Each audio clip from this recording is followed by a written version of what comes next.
వాగర్థావివ సంపృక్తౌ వాగర్థ ప్రతిపత్తయే జగతః పితరౌ వందే పార్వతీ పరమేశ్వరౌ. హరి ఓం. పరమేశ్వర స్వరూపైన సభకి నమస్కారం. పరమేశ్వరుడు ఈ సృష్టి చేసినప్పుడు దాన్ని నాలుగుగా విభాగం చేసి సృష్టి చేశాడు. జరాయుజములు, అండజములు, స్వేదజములు, ఉద్భుజములు అని 4 రకములుగా ఉంటాయి ప్రాణులు. జరాయుజములు అంటే మావి చేత పుడతాయి. అండజములు అంటే గుడ్డు పొదగబడినప్పుడు బద్దలై అందులోంచి ఆ పిల్ల పైకి వస్తుంది. స్వేదజములు అంటే చెమటలోంచి పుడతాయి, పేలు మొదలైనటువంటివి. ఉద్భుజములు అంటే భూమిని చీల్చుకుని పైకొస్తాయి, చెట్లు మొదలైనటువంటివి. ఈ ప్రాణులన్నింటినీ సృష్టి చేసినటువంటి పరమాత్మ నిరంతరము సృష్టి కొనసాగేటట్టుగా నియమం చేశాడు.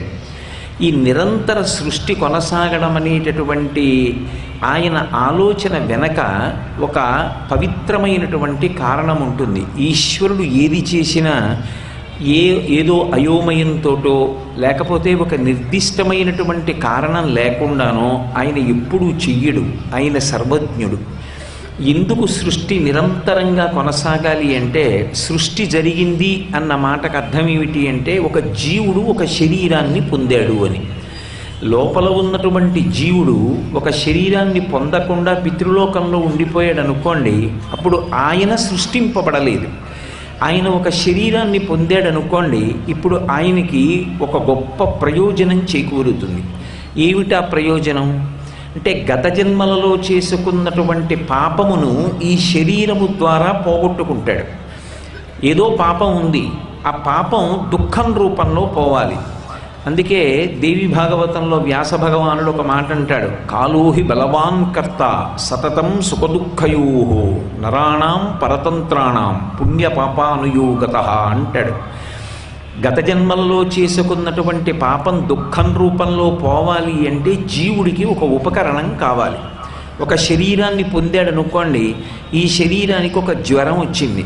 గత జన్మలలో ఎవరి మనసో వేడెక్కేటట్టుగా ప్రవర్తించినటువంటి పాపము సమసిపోయింది.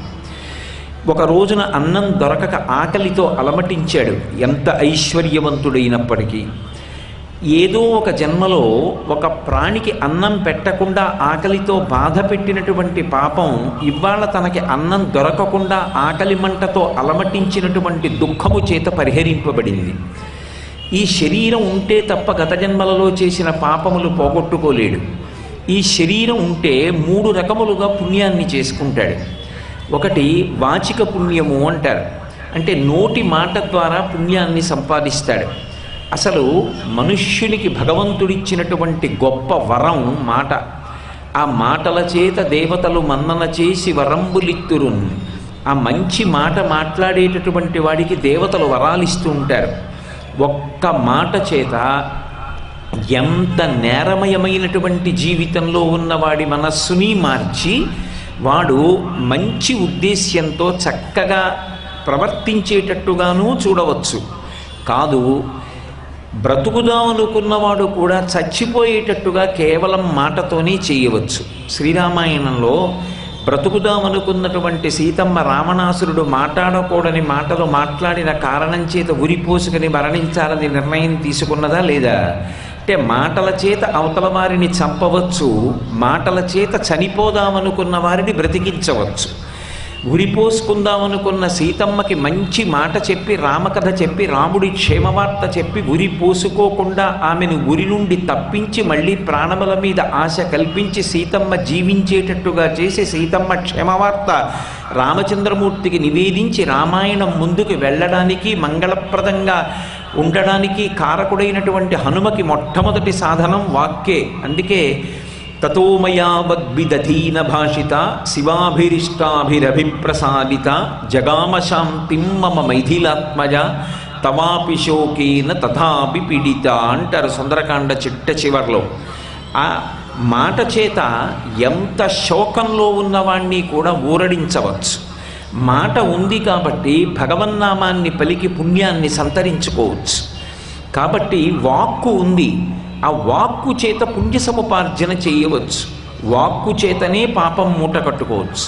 మనసుంది. మనసు చేతనే మంచి సంకల్పాలు చేయవచ్చు. అందున కలియుగంలో తాను చేయకపోయినా త్రికరణ శుద్ధిగా మంచి సంకల్పం చేస్తే వాడు ఆ పని చేసినట్టే పుణ్యాన్ని ఖాతాలో వేస్తారు. నేను కాశీ వెళ్ళాలి అని త్రికరణ శుద్ధిగా కోరుకున్నాను అనుకోండి, ఒకవేళ నేను కాశీ వెళ్ళానా వెళ్ళలేదా అన్నది చూడకుండా కాశీ వెళ్ళిన ఫలితాన్ని వేస్తారు. ఎప్పుడు మనసు సంస్కరింపబడి మనసులోంచి మంచి ఆలోచనలు ఉద్భుతమైతే ఆ ఆలోచనల చేత మంచి పుణ్యాన్ని మూటకట్టుకుంటాడు. ఆ మనసు ఉండాలి అంటే ఒక శరీరం ఉండాలి. సూక్ష్మ శరీరం మనసు కాబట్టి మనసు చేత పుణ్యాన్ని చెయ్యవచ్చు. కాయిక పుణ్యము అని శరీరంతో పుణ్యం చెయ్యవచ్చు. శరీరం ఉంటే కదూ భగవంతుడి పల్లకి మొయ్యడం, శరీరం ఉంటే కదూ కష్టంలో ఉన్నటువంటి వాడి దగ్గరికి వెళ్ళి ఓదార్చి పాలు పంచుకోవడం, శరీరం ఉంటే కదూ ఒక వృద్ధుడు రహదారిని దాటలేకపోతుంటే చెయ్యి పట్టుకుని దారి దాటించడం. శరీరం ఉంటే పుణ్యము చెయ్యవచ్చు. కాబట్టి శరీరము చేత, వాక్కు చేత, మనసు చేత మళ్ళీ పుణ్యాన్ని సముపార్జించుకుంటాడు. దాని చేత ఉద్ధరణ పొందుతాడు. ఉద్ధరణ పొందాలన్నా, గతంలో చేసుకున్నటువంటి పాపములను పోగొట్టుకోవాలన్నా మనకి శరీరం కావాలి. మనకే కాదు, సమస్త జీవకోటికి కావాలి. ఒక్కొక్క జీవుడు ఒక్కొక్క శరీరంలోకి ప్రవేశిస్తాడు. ఎంతసేపు జీవించాడన్నది విడిచిపెట్టండి. కుక్క ఆయుర్దాయంతో నా ఆయుర్దాయాన్ని పోల్చడం కుదరదు. ఈగ ఆయుర్దాయంతో కుక్క ఆయుర్దాయాన్ని పోల్చలేరు. చీమ ఆయుర్దాయంతో ఇంకొక ఆయుర్దాయాన్ని పోల్చలేరు. కానీ ఎంత ఆయుర్దాయం ఉన్నప్పటికీ ప్రతి ప్రాణియందు కూడా శరీరం ఉన్నది కనుక ఈ మూడిటిని నిర్వర్తించుకునే అవకాశం ఉంటుంది. అవి పుణ్యకర్మ చెయ్యలేకపోయినా చేసిన పాపాన్ని పోగొట్టుకోగలిగి ఉంటాయి. కాబట్టి సమస్త ప్రాణులకు శరీరములు కావాలి. ఈ శరీరం ఇచ్చేటప్పుడు ప్రత్యేకించి గత జన్మలలో చేసుకున్నటువంటి పాపపుణ్యములను విచారణ చేసి శరీరాన్ని ఇస్తాడు ఈశ్వరుడు. ఇందులో ఒక్క మనుష్య శరీరం వినా మిగిలిన ఏ శరీరమునకు కూడా శాస్త్రముతో కానీ గురువుతో కానీ సంబంధం ఉండదు. ఈ మాట మీరు బాగా పట్టుకోవాలి. 84 లక్షల జీవరాశులున్నాయి. 83,99,999 జీవరాశులకు శాస్త్రముతో కానీ గురువుతో కానీ సంబంధం లేదు. ఎందుకంటే శాస్త్రం మీద నమ్మకం కలిగించేటటువంటి గురువు యొక్క వాగ్వైభవము చేత తన జీవన విధానాన్ని నియంత్రించుకొని శాస్త్రము చెప్పిన బాటలో ప్రయాణం చేసి భగవంతుణ్ణి చేరుకోవడానికి ఉపకరణము మనుష్య శరీరము ఒక్కటే. అంత గొప్ప శరీరం మనుష్య శరీరం. అటువంటి మానవ శరీరాన్ని పొందాలి అంటే మరింత పుణ్యం ఉండాలి. ఇందులో మీరు ఒక్క విషయాన్ని గమనించండి. ఏ జీవికి కానివ్వండి, అది చీమ, ఈగ, దోమ, పందె, నల్లె, కుక్క ఏదైనా సరే అన్నిటికీ కూడా షడూర్ములు ఉంటాయి. ఇది మాత్రం తప్పదు. షడూర్ములు అన్న మాటకు అర్థం ఏమిటంటే ఆకలి. ప్రతి ప్రాణికి ఆకలి ఉంటుంది. దప్పిక, ప్రతి ప్రాణికి దాహం ఉంటుంది. ప్రతి ప్రాణికి జర అంటే వృద్ధాప్యం ఉంటుంది. ప్రతి ప్రాణికి మరణము, ఏదో ఒకనాడు శరీరాన్ని విడిచిపెట్టేస్తుంది. ప్రతి ప్రాణికి శోకం ఉంటుంది, అంటే ఏదో ఒక విషయం గురించి దుఃఖపడుతూ ఉంటుంది. మోహము, అజ్ఞానంతో ఉంటుంది. అయితే ఇక్కడ సృష్టిలో మీరు ఒక గొప్ప విషయాన్ని గమనించాలి.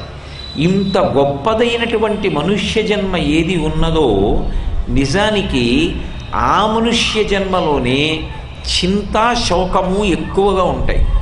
మిగిలిన ప్రాణులకు చింత కానీ శోకము కానీ అంతగా ఉండదు. మీరు బాగా గమనించండి. ఒక మనుష్య ప్రాణి ఉన్నాడనుకోండి, కట్టుకోవడానికి బట్ట కావాలి, ఉండడానికి ఇల్లు కావాలి, బిడ్డలు కావాలి, బంధువులు కావాలి, కీర్తి కావాలి. తాను తింటే సరిపోదు, తన తర్వాత తర్వాత తర్వాత తర్వాత తరాలన్నీ తినాలి. ఆ సంపాదనకు అర్థం లేదు, ఎంతో సంపాదించాలి. మీరొక్క విషయాన్ని జ్ఞాపకం పెట్టుకోండి.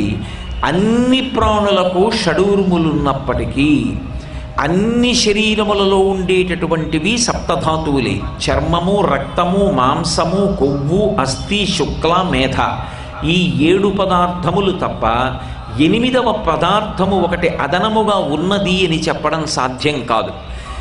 అన్ని ప్రాణులకు, ప్రత్యేకించి నేను చెప్తున్నది స్త్రీ పురుష విభాగంలో మనుష్యుల యందు నవరంధ్రములే ఉంటాయి. 2 కళ్ళు, 2 ముక్కులు, 2 చెవులు, 6, నోరు 7, మలద్వారం 8, మూత్రద్వారము 9. ఇద్దరి యందు 10 వాయువులే తిరుగుతాయి. ప్రాణ అపాన వ్యాన ఉదాన సమాన నాగ కూర్మ కృకర ధనంజయ దేవదత్తములనేటటువంటి 10 వాయువులు తిరుగుతూ జీవన వ్యాపారాన్ని చక్కబెడుతుంటాయి. మరి అటువంటప్పుడు అసలు ఈశ్వరుడు ఎందుకు స్త్రీ పురుష విభాగం చెయ్యాలి? అన్ని ధర్మములు ఒక్కటే అయినప్పుడు, ఆ శరీరములకు షడూర్ములు ఒక్కటే అయినప్పుడు, ఉన్న పదార్థములు ఒక్కటే అయినప్పుడు, రెండిటి యందు ఏ విధమైన భేదములు లేనప్పుడు, కేవలముగా కొద్ది మార్పుల చేత, శంకర భగవత్పాదుల మాటలలో చెప్పాలి అంటే, నారీస్తన భరణాభీదేశం దృష్ట్వామాగా మోహావేశం అంటారు. పురుష శరీరమునకు స్త్రీ శరీరమునకు ఉండే ప్రధాన భేదం ఒక్కటే. స్త్రీ యొక్క శరీర ఊర్ధ్వభాగమునందు కొవ్వు మాంసము 2 చోట్ల పైకి ఉబికి ముద్దలుగా ఏర్పడ్డాయి. అధోభాగమునందు పురుష శరీరం కన్నా భిన్నంగా ప్రాణి బయటికి రావడానికి కావలసినటువంటి వ్యవస్థ ఏర్పాటు చేయబడి ఉంది. కేవలము ఈ 2 మార్పులు వినా మిగిలినటువంటి శరీర ధర్మములన్నీ ఒక్కటే. అసలు ఎందుకు స్త్రీ పురుష విభాగం చెయ్యాలి పరమేశ్వరుడు? అసలు స్త్రీ పురుష విభాగం అవసరం ఎందుకు వచ్చింది? దీనికి ఒక ప్రధానమైనటువంటి కారణం ఉంది. ఈశ్వరుడు ఒకప్పుడు ప్రజాపతులను సృష్టి చేశాడు. ఈశ్వరుడు అంటే నేను బ్రహ్మగారిని దృష్టిలో పెట్టుకుని మాట్లాడుతున్నాను. చతుర్ముఖ బ్రహ్మగారిని సృజించి, నువ్వు ఈ సృష్టి కార్యాన్నంతటినీ కూడా నిరాఘాటంగా కొనసాగించు, జీవులందరికీ శరీరములు ఇవ్వాలి, ఆ శరీరములు పొందినటువంటి జీవులు దాన్ని ఉపయోగించుకుని గత జన్మలలో చేసుకున్నటువంటి పాపములను పోగొట్టుకోవాలి, పుణ్యకార్యములు చేసుకోవాలి. చతుర్ముఖ బ్రహ్మగారిని సృజించి, నువ్వు ఈ సృష్టి కార్యాన్నంతటినీ కూడా నిరాఘాటంగా కొనసాగించు, జీవులందరికీ శరీరములు ఇవ్వాలి, ఆ శరీరములు పొందినటువంటి జీవులు దాన్ని ఉపయోగించుకుని గత జన్మలలో చేసుకున్నటువంటి పాపములను పోగొట్టుకోవాలి, పుణ్యకార్యములు చేసుకోవాలి. ఇది నిరంతరం కొనసాగుతూ ఉండాలి. ఏదో ఒక శరీరం ఇచ్చి నువ్వు సాధించుకోలేకపోయావు కాబట్టి నువ్వు అలా అఘోరిస్తూ ఉండని అనకూడదు. మళ్ళీ మళ్ళీ అవకాశం ఇవ్వాలి, మళ్ళీ మళ్ళీ శరీరం ఇస్తూ ఉండాలి అని ఈశ్వరుడు ఆదేశించాడు. వెంటనే చతుర్ముఖ బ్రహ్మగారు మానసపుత్రులను సృజించాడు, తన మనసులోంచి సృజించాడు. ఆ ప్రజాపతులను పిలిచి ఆదేశమిచ్చాడు, మీరు ప్రజోత్పత్తిని చెయ్యండి, మీరు బహుధా విశేషంగా సంతానాన్ని పొందండి, దాని చేత సంతానము పెరుగుతుంది, పెరిగితే నేను ఎక్కువ మందికి శరీరం ఇవ్వడానికి అవకాశం ప్రారంభమవుతుంది అన్నాడు. వాళ్ళు తండ్రి యొక్క మాట పెడచెవిని పెట్టి, మాకు ఈ సృష్టి యందు ఆసక్తి లేదు, మాకు సంతానోత్పాదన చేయుట యందు ఆసక్తి లేదు, సంసారమునందు అనురక్తి లేదు, కాబట్టి మేము శాస్త్రాన్ని గురువుని పట్టుకుని తరించిపోయి మళ్ళీ తండ్రి నీయందే చేరిపోతామని వైరాగ్యంతో తపస్సుకి వెళ్ళిపోయారు. ఆయనకి ఏమి చెయ్యాలో అర్థం కాక మళ్ళీ పరమశివుణ్ణి ప్రార్థన చేశాడు. ఈశ్వర, సృష్టి కార్యం జరగట్లేదు, ఎవరికి దాని యందు అనురక్తి లేదు, నేను ప్రజాపతులను సృజించినప్పటికీ ప్రజాపతులు వైరాగ్యంతో తపస్సుకి వెళ్ళి వాళ్ళు మళ్ళీ నాయందే చేరిపోవడానికి ప్రయత్నిస్తున్నారు తప్ప ఎవరూ తామర తంపరగా సంతానాన్ని సృజించడానికి, సంసారమునందు ప్రవర్తించడానికి ఇష్టపట్టలేదు. దీనికి ఒక ఆధారమును కల్పించమని అడిగాడు. దీని ఉద్దేశ్యం కేవలం ఏదో సంసారమునందు తిప్పడం కాదు. నేను మీకు ముందే మనవి చేసి ఉన్నా, శరీరములు లేకపోతే జీవులు ధరించరు. శరీరము జనన మరణములనేటటువంటి సముద్రాన్ని దాటడానికి ఒక నావ. ఈ నావ ఇవ్వాలి. ఈ నావ ఇవ్వాలంటే ఎలా? వెంటనే పరమశివుడు ఆలోచించాడు. ఆలోచించి మొట్టమొదట తన శరీరాన్ని విభాగం చేశాడు. స్త్రీ పురుష అన్న శరీరంగా ముందు తన శరీరాన్ని విభాగం చేసుకున్నాడు. అదే అర్ధనారీశ్వర స్వరూపం అంటారు. మొట్టమొదట సృష్టిలో స్త్రీ పురుష అన్న 2 శరీరములు ఎక్కడ ఆవిర్భవించాయంటే, ఎవరు ఈ లోకములకంతటికీ తండ్రియో ఆయనే శరీరమునందు 2గా విభాగం చేసుకున్నాడు. ఒకటి స్త్రీ, ఒకరు పురుషుడు అన్నారు. ఎందుకు ఇలా చేశావు అంటే, మీరు పవిత్ర హృదయంతో దీన్ని అర్థం చేసుకోవాలి. ఆయన ఒక మాట చెప్పాడు, సంతానోత్పత్తి అనేటటువంటిది ఒక యజ్ఞం. ఆ యజ్ఞము చేసేటప్పుడు ప్రహృష్టమైనటువంటి మనస్సుతో పరమ సంతోషంగా ఒకరి పట్ల ఒకరికి ఆకర్షణ భావము నిలబడాలి. పరమ ఆకర్షణ భావంతో పరమ సంతోషంగా సృష్టి కార్యమునందు జీవులు నిమగ్నమైతే తప్ప తేజోవంతమైనటువంటి సంతానము ఉత్పత్తి కాదు. ఇది ఆర్షధర్మం.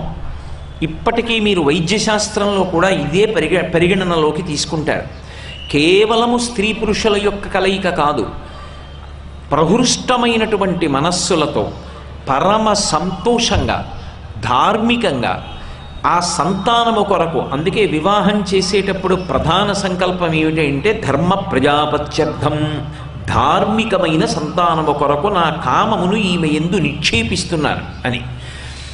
అలా ఒండుల యందు ఆకర్షణతో పరమ సంతోషంతో వాళ్ళు సృష్టి అన్న యజ్ఞాన్ని కొనసాగిస్తే తేజోవంతమైనటువంటి శరీరములు వస్తాయి.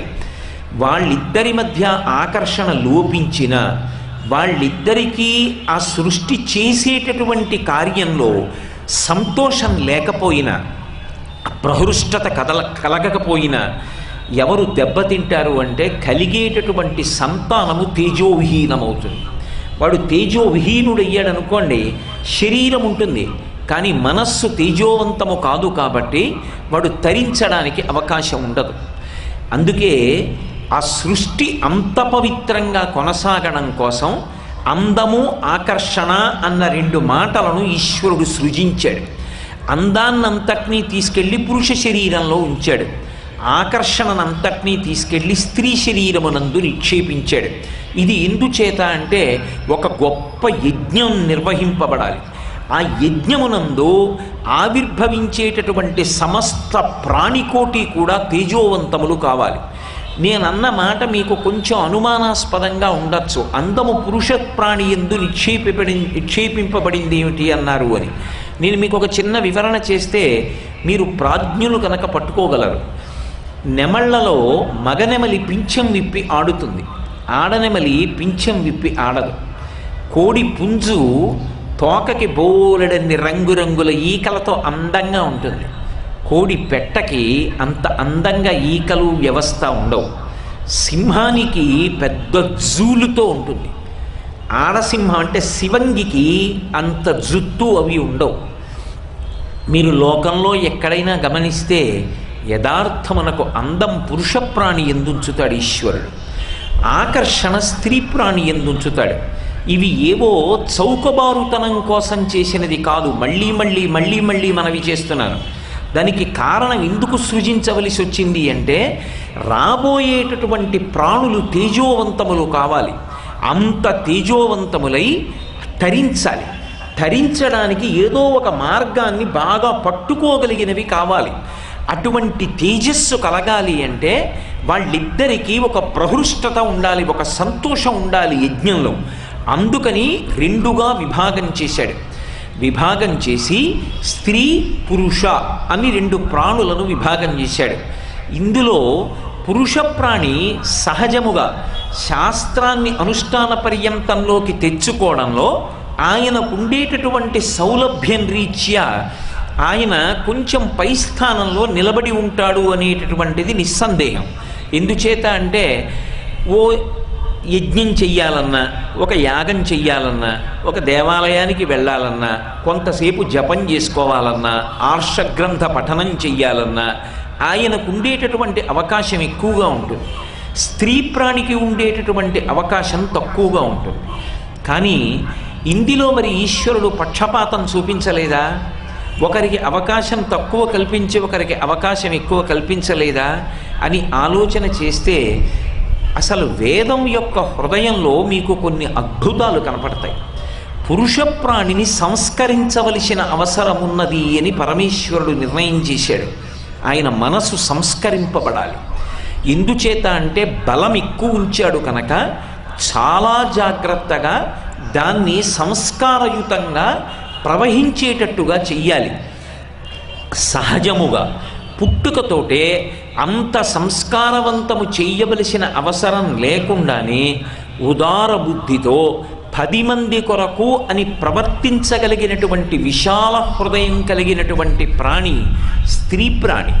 అందుకే భగవంతుడు పురుష ప్రాణికి పెట్టినన్ని కఠినమైనటువంటి నియమాలు స్త్రీ విషయంలో విధించలేదు.